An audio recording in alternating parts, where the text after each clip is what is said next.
Middle class అబ్బాయి లైఫ్లో ఒక స్మైల్ వెనక చాలా వెయిట్ ఉంటుంది. అది ఎవరికి కనిపించదు. జాబ్ ఉంటుంది, ఫ్యామిలీ రెస్పాన్సిబిలిటీ ఉంటుంది, కానీ తన గురించి ఆలోచించే టైం ఉండదు. మార్నింగ్ వర్క్ ప్రెషర్, నైట్ ఇంటికి వచ్చాక కూడా బ్రేక్ ఉండదు. పేరెంట్స్ ముందు నార్మల్గా బిహేవ్ అవ్వడం, సిస్టర్ కోసం స్ట్రాంగ్గా ఉండడం, ఇలా అందరినీ మేనేజ్ చేస్తుంది. కానీ తనని మాత్రం ఎవరు మేనేజ్ చేయాలి? ఆఫీస్లో స్ట్రెస్, ఇంట్లో ఎక్స్పెక్టేషన్స్, శాలరీ వచ్చిన రోజు సంతోషం కన్నా బిల్స్ గురించి ఆలోచన ఎక్కువ, ఫ్యూచర్ భయం, ప్రెజెంట్ ప్రెషర్. కానీ ఇవన్నీ ఎవరితో చెప్పదు, ఎందుకంటే తన పెయిన్ అర్థం చేసుకునే వాళ్ళు తక్కువ అని తెలుసు. అందుకే నవ్వుతూ ఉంటుంది.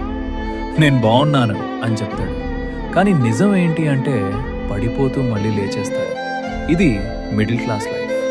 డ్రీమ్స్ కూడా రెస్పాన్సిబిలిటీస్తో వస్తాయి, కానీ గుర్తుపెట్టుకో, ఈ ప్రెజర్ నిన్ను బ్రేక్ చేయడానికి కాదు, బిల్డ్ చేయడానికి. అలాగే ఎవరు చెప్పారు? నేను చెప్తాను.